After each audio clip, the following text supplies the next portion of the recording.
Hi, folks. As the semester winds down, I wanted to take a few moments to reflect back on all the work you've done this term. You've done a lot of work with contextualizing, analyzing, and interpreting, and I want to kind of put this in the framework of takeaways when considering American literature. That's really been the unifying factor throughout all of our work. And I want to get back to that a little bit and think about some potential takeaway points.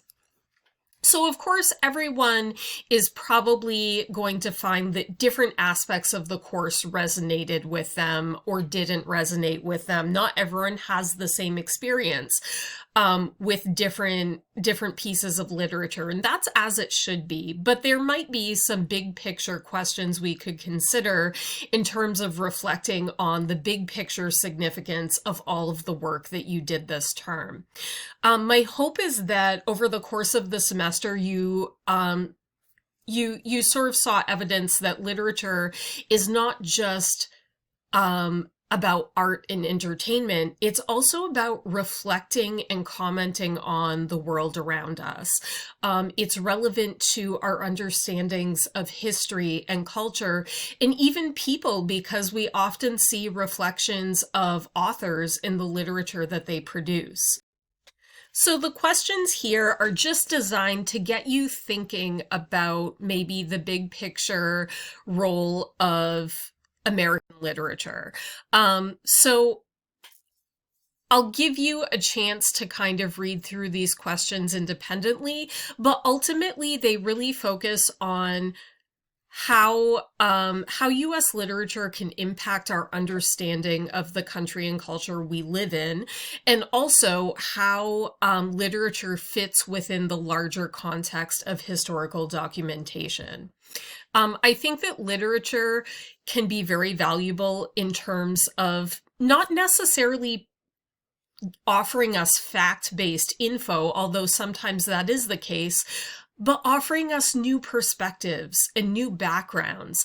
And so I find that oftentimes literature results in a deeper understanding of concepts, ideas, events that we might already be quite familiar with.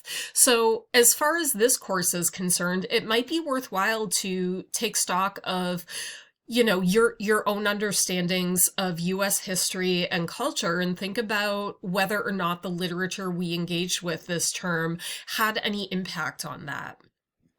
I think it might also be worthwhile to think about how literature or whether literature can have a place within the larger category of historical documentation.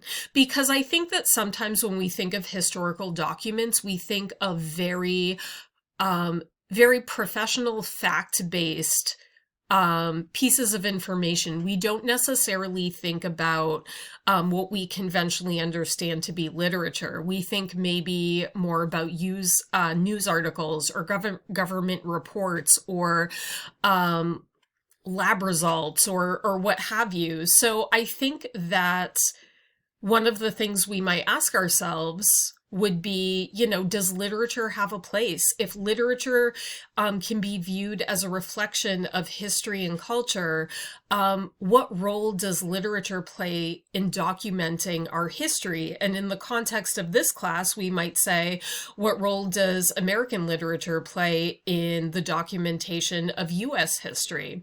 And this isn't to say that it's an either-or situation. I don't think literature can ever necessarily replace formal fact-based documentation, but I think there might be room for them to coexist and provide a more complete reflection of our history and culture. So that's something to consider as well. So I hope these questions give you some food for thought. The PowerPoint is included with this lecture, so if you want more time to reflect on these, you can certainly refer back to the PowerPoint on your own. But in the meantime, we're getting down to the wire for the end of the semester. I hope you enjoyed the course, and I hope that you have some ideas to take away from it that you find productive.